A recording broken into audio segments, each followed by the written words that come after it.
Feel like fall? Yeah?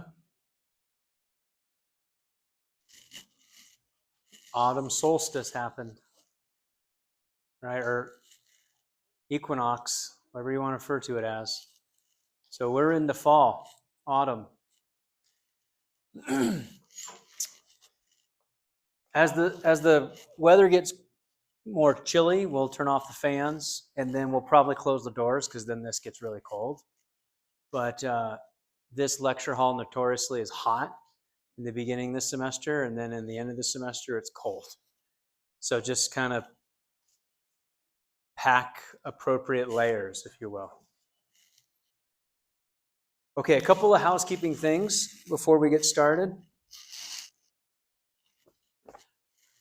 So a week from today, we're actually doing an online lecture, Monday the 30th. I updated that a couple weeks ago, maybe a week and a half ago, something like that. Full disclosure, my youngest has a home soccer game that got moved, and I really want to see her play. So I'm not going to apologize for that, but I'll explain to you where I'm going. We're going to finish out skin today. We'll start skeletal system on Wednesday.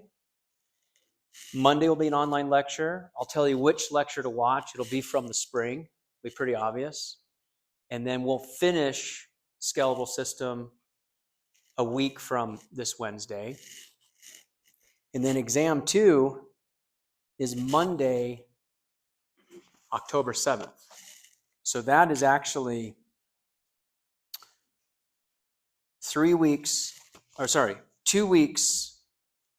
have 2 weeks and then the exam, right? So it's not today, it's not next Monday, it's the following Monday.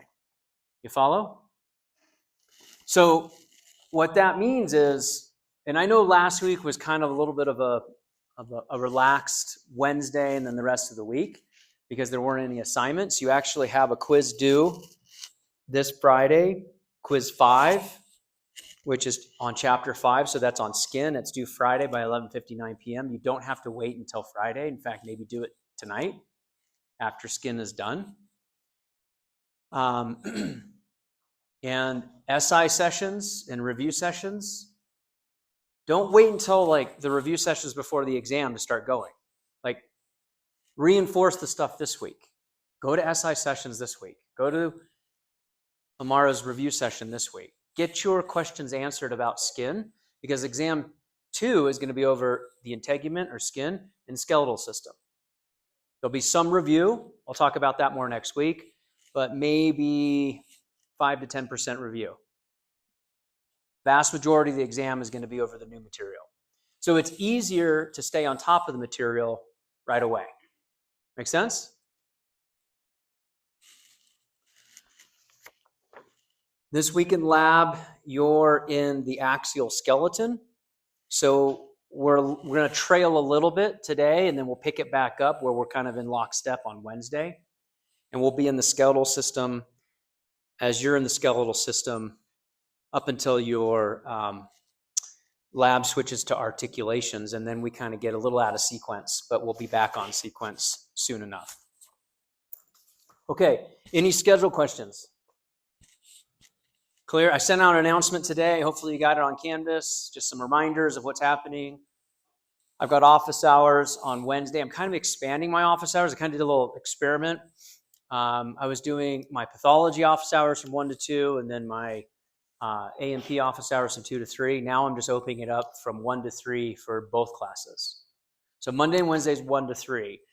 It may take me a moment to kind of adjust to see which class you're coming to see me about, but it wasn't like we had a line out the door, so I don't need to separate out the office hours. So there's basically 4 hours of set office hours every week that I'm available, and I'm in my office Monday and Wednesday. Okay? What do you call an alligator in a vest? An investigator. Love it. Okay, everyone close your eyes. I can't close mine because I got to read.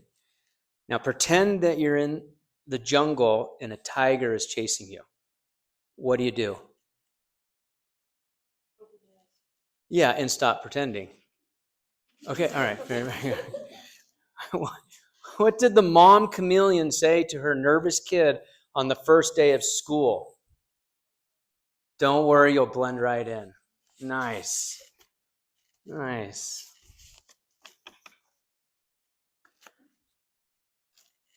Okay, so we introduced the integument, and I told you we'd come right back to it, and we talk about these skin derivatives because you asked the question appropriately.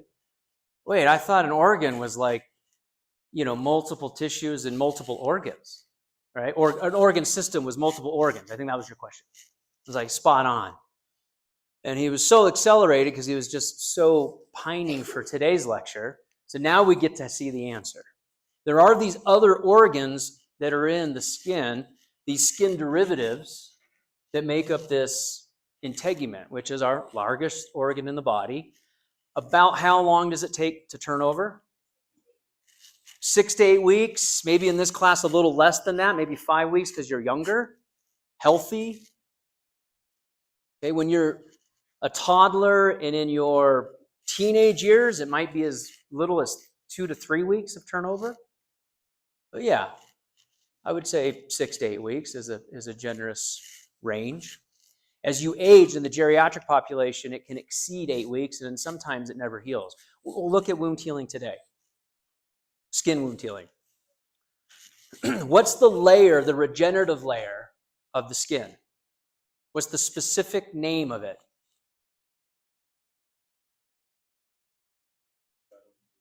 Stratum basale. Nicely done. Stratum basale.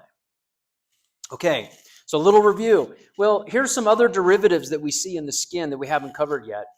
We talked a little bit at the end on last week on Wednesday about hair and hair follicles, but we're going to cover it in a little bit more detail. We'll talk about sebaceous glands and sweat glands, actually in the opposite order. We'll talk about sweat glands first and then sebaceous glands, and we'll also talk about nails. So what do we need to know about hair in this particular class and for the exam? This is chapter 5. And again, I'm going to really encourage you. The quizzes test you more broadly on the chapter, and that's intentional. So you have this kind of broad exposure as you're studying, and you're learning the material each week. And then as we get ready for exam preparation, I kind of focus you to study just the lecture material and what we cover in lecture. And there's review guides that kind of help reinforce architecturally what we covered in lecture. But there's going to be more information in chapter 5 than what we're going to have on the exam. Is that okay? Yeah, because it's not the opposite. I'm not testing you over stuff that we don't cover in lecture. This is my rationalization. Okay, I'm testing you over stuff that we cover in lecture, not stuff that we don't cover in lecture. Or, oh yeah, I was in the reading, so it's game on. Okay? So I'm going to repeat that in case you got lost in that little weird explanation. Broad exposure on the chapter 5, focused exposure and focused intention about the exam in lecture. So you'll see more information about hair and skin that we don't cover in the text, and that's okay. We've got 3 main types: lanugo, vellus, and terminal types of hair. So lanugo is fetal hair. It's fine. It's not pigmented typically, and a lot of times it'll fall out, fetal hair. So some infants are born pretty hairy, almost like fuzzy, like peach fuzzy, and that's lanugo hair. Vellus hair is fine, unpigmented, and it's found mostly in children, primarily with females that have hair maybe on their legs or their arm or even on their face, but it's not dark. It's unpigmented. It's very fine. And then terminal hair, last category. Coarse, long pigmented hair of like the scalp, for example. Okay, so those are the 3 main categories. There's a histology image that's shown here on the left. Down at the bottom, you can see the bulb. And as you work your way up, you'll run into what we refer to as the root, the epithelial root. It kind of begins right here, where you start seeing these cells that are associated with this tube. The shaft of the hair is the outer portion that's outside of the epidermis. It's what you actually see. But if you pull a hair or pluck a hair, you're typically pulling it down from the bulb. And that's why it takes a while for it to come back and regenerate. There's different types of therapies where you can, or treatment modalities to remove hair, where you can actually essentially send energy down to the bulb and cauterize the bulb so that the regenerative cells that make new hair follicles won't regenerate. And that's how those technologies will work. So these are all keratinized layers: the bulb, the root, as well as the shaft. Keratin is that structural protein that's very firm and stiff. It actually serves as kind of this outer covering. The keratin is laid down almost like in a tile type of network, almost like scales, and provides a hard outer covering. So the three layers of the actual hair itself. So here we're talking about the different areas of where the hair originates. Now we're actually talking about the different areas of the hair itself. Not the accessory structures, but the hair itself. So we've got the medulla, we've got the cortex, and we have the cuticle. From inside to out, the medulla is the inner portion of the hair.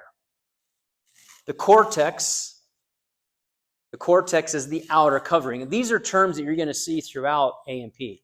You'll see medulla being more internal, a cortex being more outside. And then the cuticle is this outermost layer of scaly cells that give it that appearance of armor, or like, the scales that I was, like dragon scales, if you will. That's the cuticle that does that. Provides protection for the hair itself. And hair does serve a purpose. In certain areas, it keeps debris or dust out. In the case of eyelashes, for example, it traps air in layers, and trapped warm air in layers actually insulates the body. Right? So if you have any friends that shave their heads or have no hair on the top of their head, in the wintertime, it's a big deal. So they'll wear a cap because there's not this protection of the layer of hair. Kind of like what happens with like goose down, right? So like a down jacket is these feathers that are fluffed up, and it traps pockets of air, and that's why it's so warm. So what do you think gives rise to the color of your hair? Brown, black? What gives rise to those colors?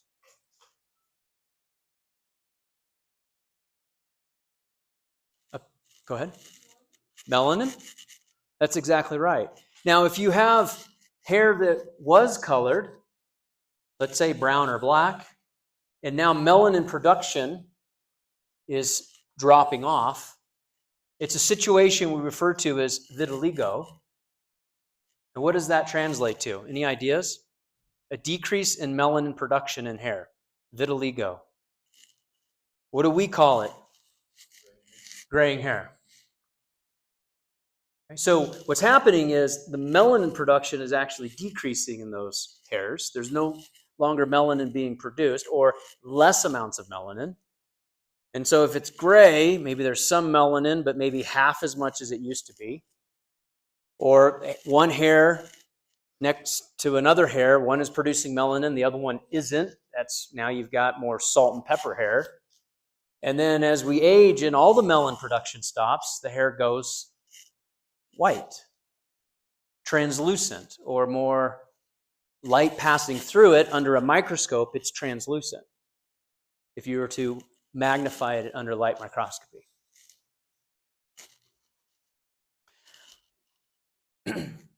Why do I show this picture right here of this rhinoceros? What is this horn made of? Keratin. This horn is made of keratin. So there are some translational comparisons to other organisms. Again, protection, right?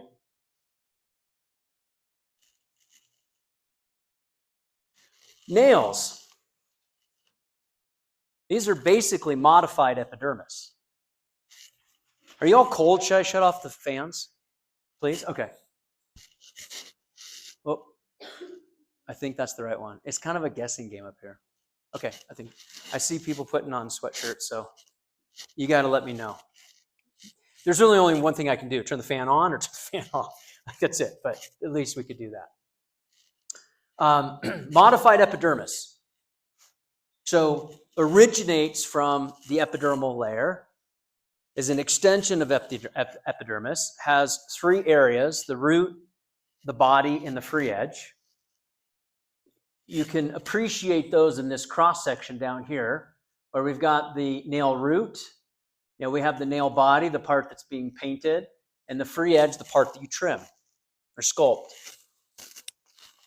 And when you have trauma to a nail, how many of you have actually had this happen and it falls out or falls off? Okay, it's pretty common. It takes about how long for it to grow back? A couple months, right? It's got to fully grow back, and it's starting actually at the root, which is behind here. So if I said 6 to 8 weeks in young, healthy individuals, but was it healthy because you just traumatized it? So it's probably not healthy tissue. It has to first get over the trauma. So it may take 3 months for your nail to grow back, all the way covering, because it's coming from the nail root, which is the regenerative layer. But first it has to deal with all this inflammation and trauma and damage. Once that's taken care of, it'll start sending out additional epidermis.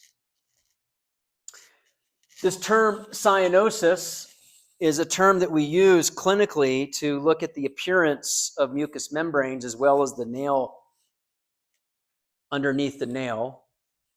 And tissues that are poorly oxygenated have this cyanotic appearance or a blue appearance.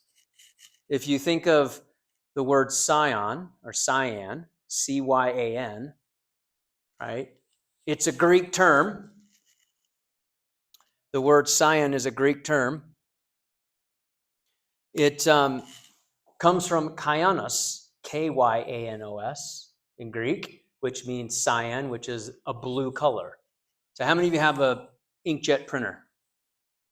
So the blue color is cyan in your inkjet printer.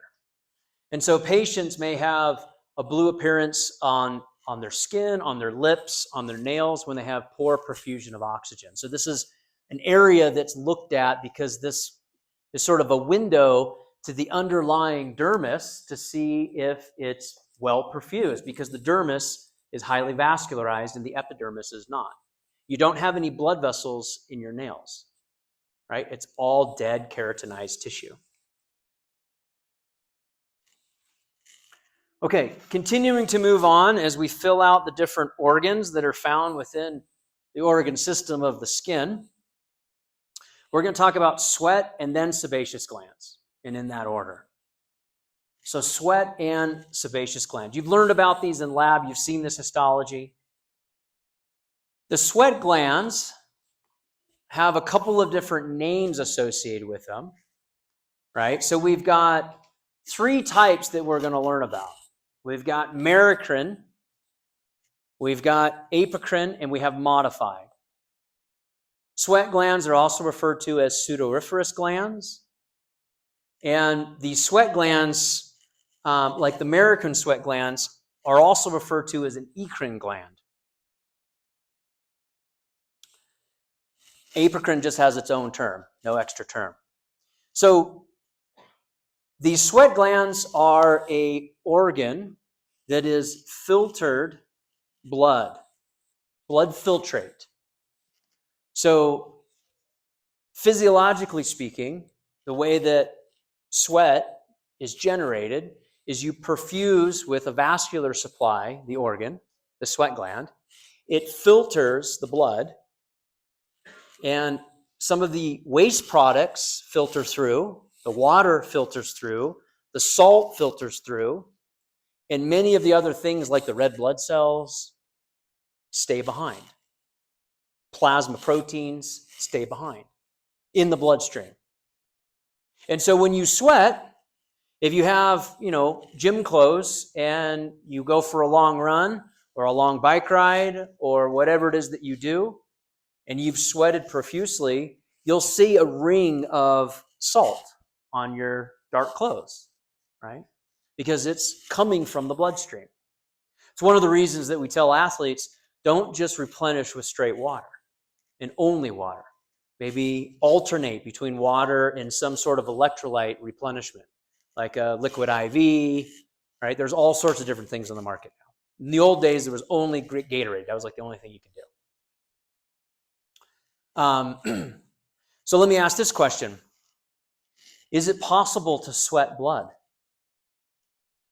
Can you think of a circumstance where an individual would actually have blood coming out of their pores?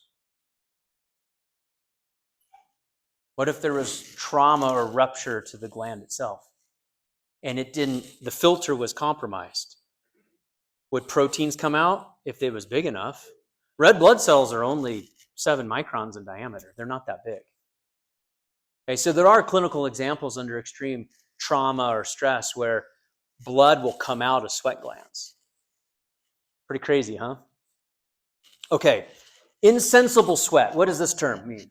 Insensible sweat. So right now, your integument is working as a barrier to try to keep bacterium, fungi, viruses out of your body. And it's also trying hard to keep the 50 to 75% water that you go through a lot of energy bringing in every day from just spontaneously leaving your system. But it's not 100% efficient, especially in an environment like the Southwest where it's dry and it's arid. So as you sit here, there is water leaving your body that you can actually measure it. You can measure transepidermal water loss using an instrument on the surface of the skin to see how much water vapor is coming off. And you're like, well, I'm not even sweating. No, it's evaporating the moment it hits the top of your epidermis. When you have sweat and it's pooling and it's, filling up your armpits or around your collar or your back or wherever it is that you're a head sweater, everybody knows where you sweat, right? Then it's not just water loss, it's actually trying to cool you off with evaporative heat loss. But right now, you're all losing water, and we can measure it. So this is the term known as insensible sweat, meaning it's no purpose, it's just the inefficiency of the skin. It's not 100% effective at keeping all the water in. In the desert, we always kind of talk about this, especially with athletes, that thirst lags behind dehydration. So when you feel thirsty and the urge to drink, your body's already too low on water content. Okay, so let's move to our first gland, the merocrine, or what we refer to as the eccrine gland. This is the most common. You can see some histology in the lower right. This is obviously a slice of skin. And here is our organ, the merocrine gland, an eccrine gland that's located within this organ system. Its purpose is to filter blood, to allow water and some electrolytes and waste products like urea. Okay, that's why really, really stinky, really well-used gym clothes that aren't washed eventually have an odor to them, right? Because there's uric acid that goes through. Most common, especially abundant on the palms, the soles of the feet, and the forehead. And the secretions that take place from the merocrine gland are using exocytosis. on the apical side of that membrane. So we learned about exocytosis and endocytosis, or we refreshed ourselves on that in our last unit. Exocytosis is where you package contents in a vesicle. It fuses with the cell membrane and dumps its contents. And that's the mechanism by which Marocrine glands work.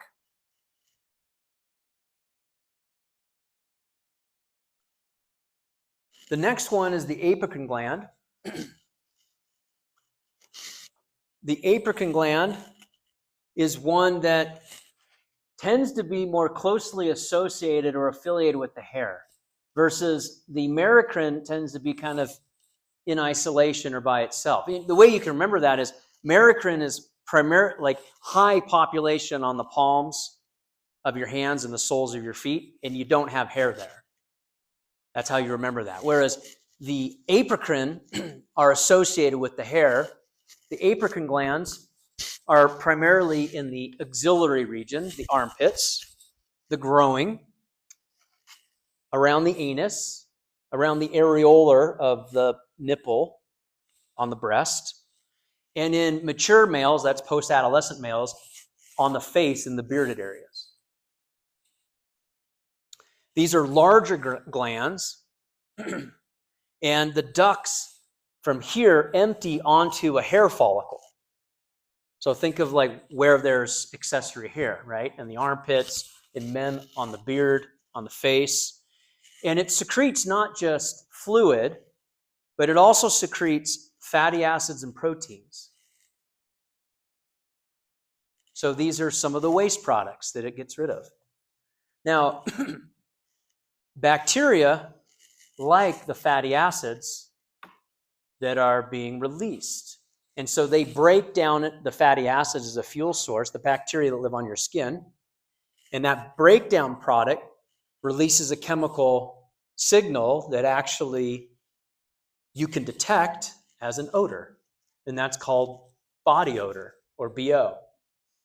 So the stink of sweat is from not the apicrine gland, but from the bacterium that are breaking down the fatty acids that are being released along with the filtered sweat, or filtered blood, the filtered blood, the proteins and the fatty acids.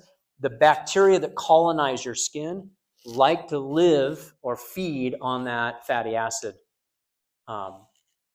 meal, for lack of a better term, fuel source. And the byproduct is body odor.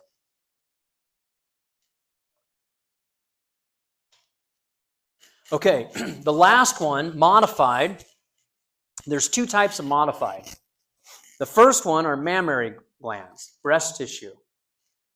And really in females, although they're present in men, they're not utilized due to the endocrine system not developing them. But the mammary glands in women are modified sweat glands. And so when the physiology dictates, the mammary glands will increase perfusion, blood flow, filter the blood, and instead of making sweat, they manufacture milk. So the mammary glands in females are a modified sweat gland. Okay, men and women have these. Ceruminous glands, that's how you say that word, ceruminous glands. Ceruminous glands are modified sweat glands, and they're found in the ear canal, the auditory canal. And they secrete a waxy type of substance that you clean out with a Q-tip, right? And it keeps your ear canal clean. It's a modified sweat gland. Some patients have hyperactive ceruminous glands, and they get wax buildup that has to actually be clinically removed. Okay, and there's all sorts of over-the-counter options for patients to break down that wax. You have to be a little careful there. It can be a little aggressive. The best thing is probably to go see your practitioner, have them take a look to see how much is there. They have a little tool they can go in very carefully and remove wax. The way it's supposed to function is that wax is supposed to push outward, right? And obviously before the Q-tip was invented, right? the wax would just kind of work its way out. Seems kind of gross, but it would just fall out of the ear, right? Yeah, I know I saw some of your faces, I know. But that's the way it's supposed to work. But in some patients, it's so productive that it doesn't work its way out. It kind of gets clogged. They can't hear. It blocks sound waves, all that kind of stuff. Modified sweat glands. Okay, the last gland that we need to look at before we transition to looking at some clinical situations is our sebaceous glands. Sebaceous glands. So the sebaceous gland is an oil-producing gland of the scalp, and primarily the scalp, but it's found in other locations, but mostly on the scalp. Oil-producing, and it produces a substance known as sebum. So we'll found this in the greatest abundance on the face and the scalp, making a waterproofing agent that waterproofs the hair as well as the skin, and that's sebum. It's a oily substance coming from a sebaceous gland, so that should be easy to remember. Sebum, sebaceous gland. Now, the sebaceous gland is a style of gland known as a holocrine gland. And so you'll see the difference, the compare and the contrast here between American gland, shown on your left, and then a holocrine gland, shown on your right.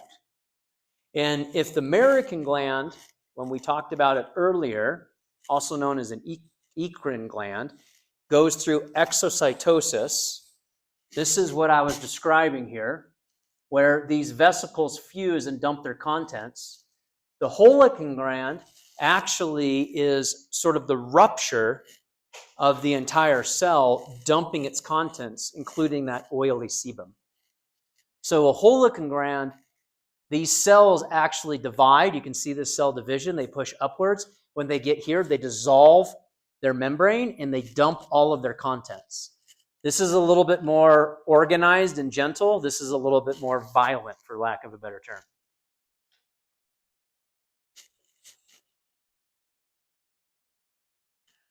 Questions? In the back. How is earwax different than sebum? It's a great question. Sebum it's similar to, I would say. Sebum is a little bit more oily. It's a difference between at room temperature, like a canola oil is going to be a liquid. And at room temperature, a Crisco or butter is going to be a solid. So certain types of fats are either in a liquid phase or in a solid phase at room temperature. And so your sebum is more liquidy or fluid-like. So it'll easily coat. Whereas the wax from ceruminous glands creates more of a thick, waxy substance that's a solid form. Does that help? And so you can kind of appreciate the differences and why it makes more sense, not to have a sebum leaking out of the ear.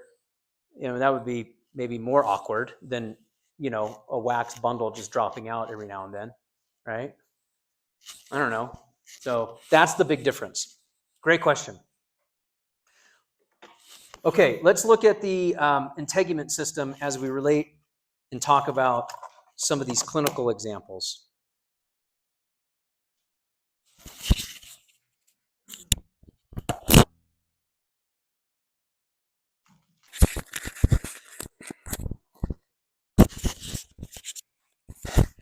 Okay, so these clinical examples, these are common skin conditions that we're going to walk through. Erythema, jaundice, pallor, albinism, hematoma, and hemangiomas. So the term erythema is from the Greek eros, which means red, or redness of the skin. So erythema would just be like an inflammatory situation. You have a splinter, it becomes inflamed, and it's red around that splinter. Jaundice. Jaundice is a term that actually refers to yellow color or yellow pigmentation of the skin, typically an indication that the liver is not functioning well. Jaundice. In young infants, the liver may not be fully developed if they're premature. And so one of the breakdown products of red blood cells is called bilirubin. And you usually excrete it in stool, but your liver actually is what processes the bilirubin out of the bloodstream. And so if the liver is not functioning well, the bilirubin will collect at high levels in the blood and cause a yellow color. And so one of the ways that we can treat premature infants is with light therapy. That light therapy breaks down that bilirubin that's circulating in the bloodstream. Individuals that have liver disease, same kind of problem happens as in these young infants with a jaundice or a yellow color. And in some cases, the whites of the eyes will go yellow. Pallor. Pallor is a reduced amount of hemoglobin in the skin or mucous membranes, either due to shock, trauma. So the skin looks pale in color. Albinism. Albinism is this upper left individual from the Latin albus, meaning white. Albinism is a disorder that is, what do you think? Lack of melanin. Melanin. Now the difference between melanin and melatonin, melatonin is found in the brain, made by the pineal gland, makes you sleepy. Melanin is made by melanocytes found in the skin, and that's what we're talking about here. Hematoma. Bottom left image, the backside of an individual who fell down a staircase. 6 days after a fall, there was 980 mils of blood drained just a few days later. And that's the resulting hematoma or bruise. It's just a clinical name for a bruise, where the blood actually leaves the blood vessel because the blood vessel's been traumatized and you have extravasation of blood outside of blood vessels, causing what we refer to as a hematoma. Then the last one, hemangioma. Hemangioma is a collection of blood vessels, and that usually happens during embryonic development, where you get an awkward or an ill-organized formation of blood vessels underneath the skin in the dermis, and they're there for life. And it's a situation where it looks like a red spot in the skin that's what we refer to as a birthmark in a lot of cases. Most of the time they're benign, they're no big deal, they're mostly cosmetic. A famous individual here on the right side of the slide, does anybody know who that is? Famous if you're my age. Yeah. It is Gorbachev. Nicely done. I didn't realize we were both born in the 70s. That's fantastic. That's Mikhail Gorbachev, who was a politician in the former Soviet Union. And it was during the Reagan eras that he became very popular. Ronald Reagan and Mikhail Gorbachev had a lot of conversations, and he had a port wine stain on his head that you can see there, which is basically a hemangioma. Okay, let's talk about skin cancer. 3 different types. Up top, upper right, basal cell carcinoma. It's the most common type of skin cancer. 3 out of 10 Americans will develop basal cell carcinoma in their lifetime. And 8 out of 10 skin cancers actually are this type of skin cancer, basal cell carcinoma. It is the most common. What cell do you think is mutated in basal cell carcinoma? Stratum basale. Nicely done. Squamous cell carcinoma, the middle picture.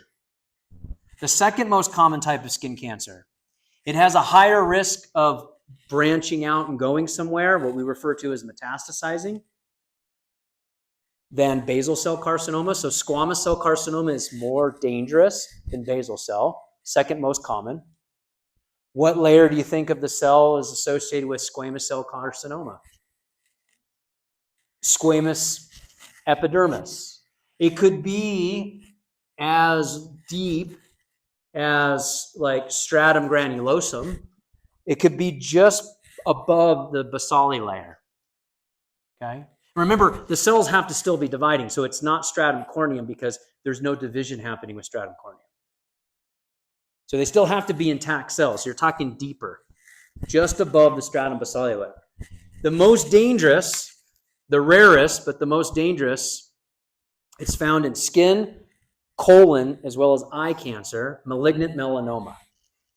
Malignant melanoma. What cells do you think are impacted here? Melanocytes. Absolutely. Most lethal. So what happens with these cancer cells is you get breakage of the DNA by radiation in the form of ultraviolet light. And that causes a mutation that prevents the cell from maintaining its normal cell cycle, and it goes through these awkward cell divisions. Okay, tattoos. Show of hands. How many of you have some ink work? I can see some of it already. Yeah? These are permanent markings, as you know. Some of you are like, seriously? This isn't going away? Like, my friends tricked me, damn it. Yeah, I'm here to tell you, they are pretty much permanent. We can get rid of them. I'll show you that here in a second. Where do you think they're injected? Dermis or epidermis? Dermis. Why wouldn't you put them in the epidermis? It would slough off. That would be a non-permanent tattoo, right? That would be the joke, right? Okay, so let's see about how you can remove these. But before we go there, on the right, you can appreciate the different layers. You can see in the middle picture where the ink is actually being delivered. There is actually some art to this, not just in the decorations, okay, or the design. There's some clinical art in making sure it's in the right spot, because if it's too superficial, it's going to fade too much. And some of you have seen that, like, oh, it faded a little bit. Well, it might have been a little too superficial. If it's too deep, it gets into the hypodermis, highly vascularized. You can actually get pretty ill. You feel pretty lousy. Ink can be uptaken into the circulatory system, which can make you feel pretty lousy. If you've ever had really big artwork done in one sitting and you feel pretty wiped and nauseous and beat up the next couple of days, a lot of that ink is probably getting into your circulatory system. Okay, so they try to tell you if you're going to have you're going to sit in a chair for 6 hours and have ink work, maybe have it done over a couple of days. Right? I'm not trying to advocate how to get tattoos, but that's probably a better choice. You can vaporize these tattoos using laser. So let me show this. This is how you get this removed.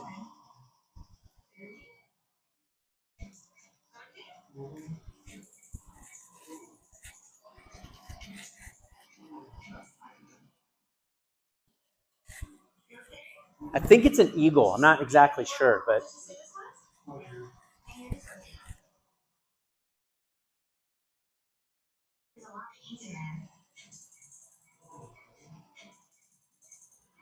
he's a trooper. Kind of.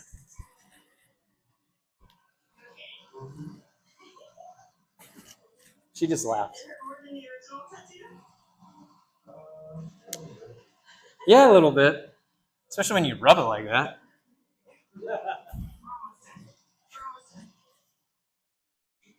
Almost done. It's still like halfway through. Just lying to him, dude. Yeah, I'm going to make you watch the whole thing.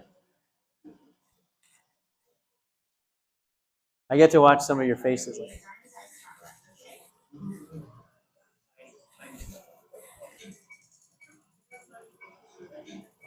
Okay, all done. Not too bad, right?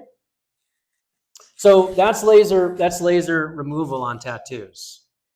And you can come back for multiple treatments. Basically, you're vaporizing that ink out of the dermis. Yeah, you're going to have some scarring like you see here on the right. But kind of some clinical relevance to tattoos. They seem to be really popular these days. So I imagine you'll see an uptick in tattoo removal in your lifetime. is people don't love that sport or that person anymore. Okay, let's talk about burns. First, second, third degree burn.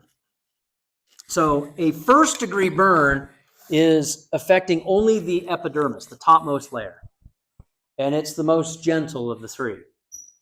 It's red, it's painful. There's a lot of edema, which means fluid, extra fluid at the surface, but no blistering in a first degree burn. Many of you have been in the sun too long and have had first degree burns. And some of you are saying, yeah, but every time I have a blister. Well, that's a second degree burn. If it blisters, if it's red and it's hot to touch and it hurts, that's a first degree burn. If it blisters, then that's a second degree burn. Part of the dermis. And the blistering means that the tissues are separating and the edema is filling the space in between the tissues. The epidermis regenerates, obviously, from the stratum basale layer. Your hair follicles will regenerate. Your sweat glands will regenerate to a certain extent on a second degree burn. Now, a third degree burn is the worst of the three. It involves all dermis and epidermis down to the hypodermal layer. So in a third degree burn, you're going to have significant scarring. More of the dermis is destroyed. You may have disfigurement of the skin, pretty aggressive, aesthetically non-pleasing scarring in third degree burns. Oftentimes patients with third degree burns need IV infusion therapy because you've lost that moisture barrier that prevents water loss. So one of the first things in a third degree burn patient, like if you're fire medic, you're a paramedic, you come to a scene of an accident and a patient has third degree burns over like 50% or greater of their body, the first thing that you worry about is dehydration. Like that individual will dehydrate really fast because of what we talked about. So you'll pump them full of fluids. You'll try to cover as best you can. There's all sorts of different types of dressings to do that. Okay. Once that patient is stabilized from a water loss standpoint, what is your second concern now in treating that third degree patient? Compartment. What's that? Warmth. Okay. Compartment syndrome. Explain. I mean, you've lost the elasticity, burn the fibers, the scar tissue, the burnt tissue isn't going to stretch. Okay. Yeah. So even before you get there, before you get to the healing, infection. Okay, so I would say water loss, okay? At the same time, probably body temp, because if you're losing a lot of water, you're losing a lot of heat. And then thirdly would be infection, and then your compartment syndrome, or how you're handling scarring or fibrosis. Now occupational therapy, physical therapy on how to move, manipulating the tissues to try to release some of that scar tissue that we'll talk about here in a minute. Okay, I'm going to show a quick video. On sunburns. I sunburn super easily. It just takes a few minutes sitting in my garden or on a beach, and then a couple days later, my skin starts peeling off. It's seriously pretty gross. Not exactly the effect most people go for when they sunbathe. But what really happens when you get a sunburn? I'm Anna Rothschild, and this is gross science. Most burns occur if you come in contact with something hot, like when you scald the roof of your mouth on a slice of pizza. But sunburns are actually not caused by heat. Sunlight is made up of a bunch of different types of radiation. One of them is infrared radiation, which is primarily what makes sunlight feel hot. But there's also visible light, which allows us to see sunlight. And then there's ultraviolet radiation. Ultraviolet, or UV radiation, is what causes a sunburn. It can wreak havoc on skin cells by disrupting important molecules like DNA. So your body does its best to protect you from it. When UV radiation hits your skin, pigment pigment's called melanin absorbent and shield your DNA from harm. Now, melanin is present in our skin cells all the time. It's what gives your skin its particular color. It's created by special cells called melanocytes, which then distribute the melanin to other cells called keratinocytes. Those are the most common cells in your outermost layer of skin. When your skin is exposed to UV, the melanocytes ramp up their melanin production and also transfer more melanin to the keratinocytes. This happens to varying degrees based on your genetic makeup, but that's why your skin might turn darker or tan if you're out in the sun for a while. But the melanin defense is far from foolproof. Regardless of how dark your skin is or how much you tan, some UV rays can sneak past. And when they do, they can damage your DNA. This can actually happen in a few different ways. Sometimes the radiation will directly zap your DNA. Okay, that's all I need. Does that help? Make sense? So it's not actual heat, it's the ultraviolet energy that causes the damage to the DNA, which is mutating the DNA in your skin cells. Okay, so let's talk about wounds. I'm going to show a few gnarly pictures. If you've looked ahead, you'll see them. I have some warnings. I'll tell you when they're going to pop up. But I think it's very apropos for what we're talking about with respect to wounds. Okay, so if you're getting a little tired, you may suddenly wake up and vomit, but you'll be awake at least. So we have two ways the skin heals. Both are considered healing. And you'll see more of these details in the textbook. And I think the textbook does a really good job of describing this as well. But we have what we refer to as regeneration, or we have what we refer to as fibrosis. Regeneration is a term that means wound resolution or full resolution of the wound, repairing normal functionality of the tissue, normal functionality of the organ system that it came from. Regeneration. That's replacing the tissue with the same tissue type, and the function of that tissue returns to what it used to be. So if you have a wound and you went through a full regenerative process on the skin, would you have sweat glands come back? Yes. Would you actually have hair come back? Yes. Some of you have friends or family members, or maybe yourself, you had a head wound a long time ago, you had surgery, or it's on your leg somewhere, and you had surgery, and you can still see, like if you deflect the scalp, you can still see where the hair never grew back, right? So that's not regeneration. That would be fibrosis, or what we refer to as repair. So when the skin can't completely regenerate to its original functionality, it tries to do its best job and creates what we refer to as fibrosis or scarring or repair process.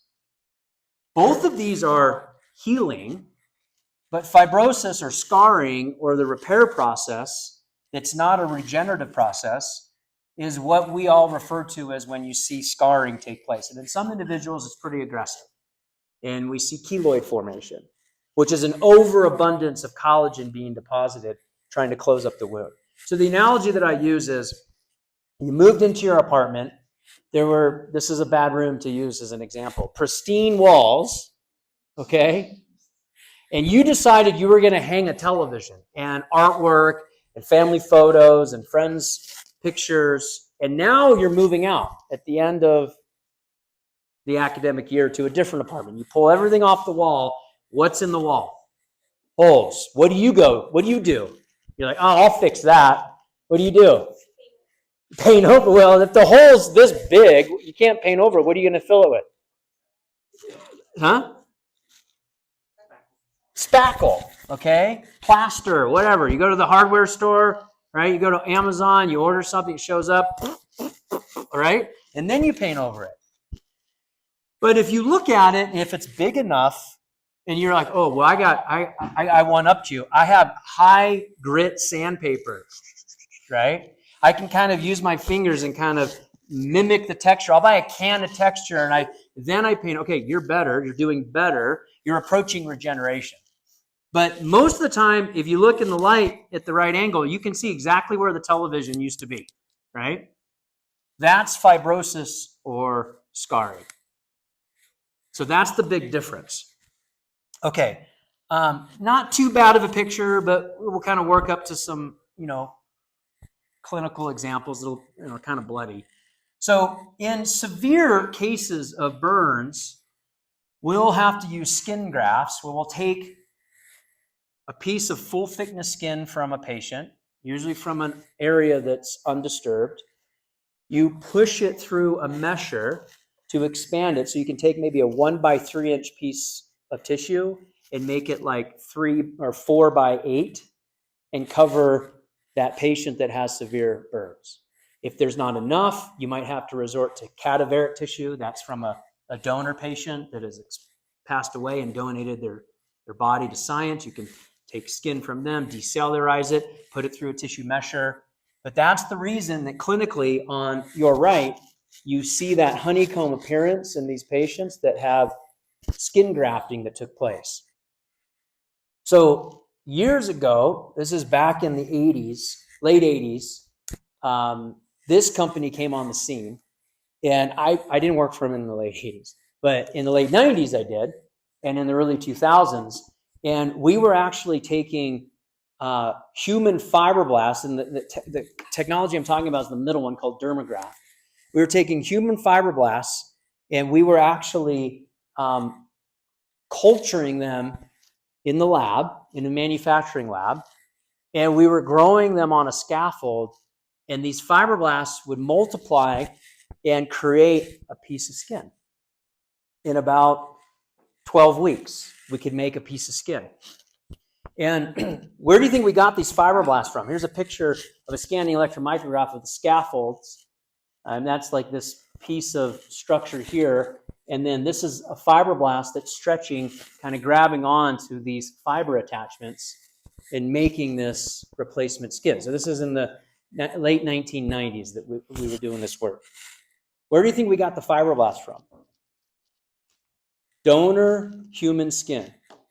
Throwaway skin, very young source, not embryonic. They were males that donated, but they didn't really have a say. You're like, what? That seems messed up, man. It was not inmates. Okay, but that's a great guess, but it was not inmates. A young source. They have made no bad decisions in their life. Huh? Infants from circumcised foreskin. It's typically discarded. Yep, this is what scientists do. We're weird. We collected donor fibroblasts from circumcised foreskin. We collected the fibroblasts from skin. These are young, healthy skin cells, and we made replacement skin. Okay? That piece of information is kind of one of the take-home messages that I want you to understand is where did the fibroblasts come from? Where did we get them from? That's what I want you to remember from all that. Is where were the fibroblasts from? Company's still around. It's sold a few times. They still sell this technology. It transferred hands a few times. First kind of gory picture. We developed it initially for diabetic foot wounds. So this is an open diabetic foot ulcer. You can see the dermagraft being applied and it closing in 10 weeks. To enter into this study, this wound had to stay open. It had to be a non-healing diabetic foot ulcer for 6 months or greater. And it hadn't been healing. And we closed it in 10 weeks. Okay, so that was the dermagraft technology that's still being used today. A laser Doppler study. This kind of just shows you on this wound. Here's at 3 different time points. And this is laser Doppler where the blue, the cool colors are low blood flow. The warm colors like the red and the yellow is blood flow. So the middle of the wound is getting no blood flow. And this is week 3, week 5, and week 7. So it's obviously it's not closed, but the blood flow is increasing into the wound bed. So that was the mechanism by which we were healing these wounds is we were creating a new blood supply in the wound. And so this was an experiment where you can see the bare scaffold up top, the control, that's the scaffold, that's like that meshwork that you see. And there's blood vessels on the edge, that's what these red channels are. But with the dermagraft, where you have the dermal fibroblasts from the foreskin cells, the blood vessels grew right into the mesh itself. So we did use it for burns, we used it for diabetic foot ulcers, and then we used it for pretty aggressive wounds. So this is a warning. This one's pretty gnarly. This was an individual that had an accident with a chainsaw and was air-vac to UCLA Medical Center. So this is in the late 90s. And you can see that, you know, the chainsaw came and hit them right across the front of the face, took out part of the nose, saved the eye. The patient was very fortunate that the eyes are undisturbed. They closed this patient and packed the wound sites with the dermagraft technology, the foreskin fibroblast donor tissue in the wound bed. And this is 1 year later follow-up. Okay, so now a question for you. Is it regeneration or is it fibrosis? Talk about it amongst yourselves. Regeneration or fibrosis? I have a feeling we'll have some differences of opinion, which is fine. But in your clinical assessment, what do you say? We're playing clinical assessment here. Talk about it amongst yourselves, and I'll ask for a couple of volunteers. That's what you have to figure out from the picture. You want me to show you the original picture again? Huh? No? Okay. Once was enough, Keller. Once was enough. Fair? Okay. Who wants? Go ahead.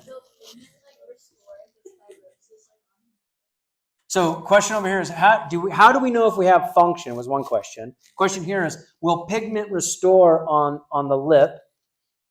Right. So, let me hear from you all. If pigment restores, is that return of function? Yeah. Because that means what are working?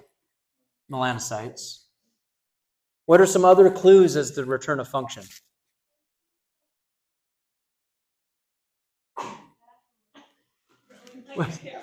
Was his mustache sewn back together?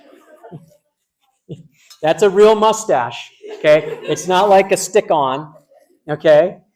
But this is a great point. His mustache, where the lesion was, where the breach through the full thickness wound, there's hair growing back.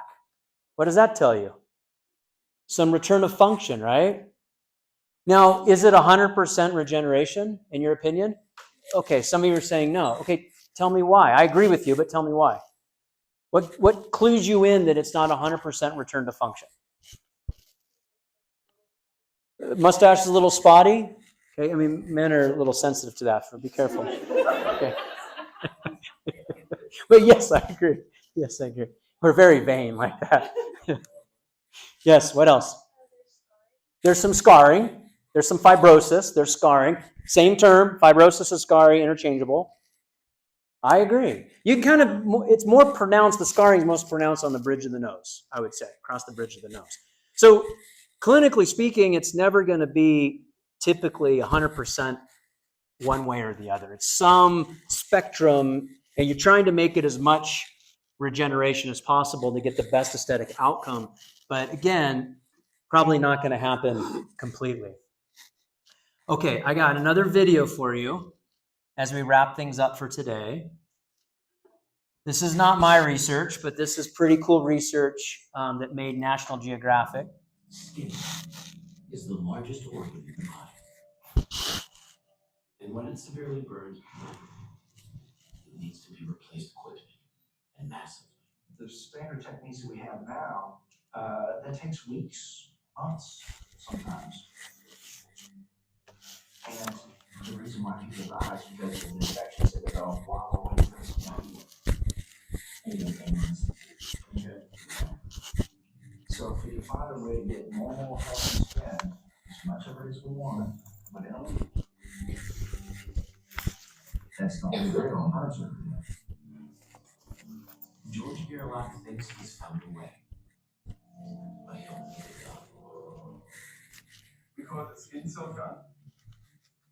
A device for the deposition of skin cells onto the wound. They look like something you'd see in Star Wars. This is Matt Urim, state police officer from Pennsylvania. He's one of the first people to be treated with the gun. I attended a July 5th party at a friend's house, and there was a small bonfire. I was standing next to the bonfire, and an individual decided to throw a cup of gasoline on the fire. The worst part was my face. It was the whole right side of my face here, my ear, my neck, and my shoulder, and the entire top part of my arm. Urim had suffered severe second-degree burns. How do you know it's second? This photo shows a second-degree burn. The arm kind of looked like a piece of charred meat, like a hot dog that was left on the grill too long.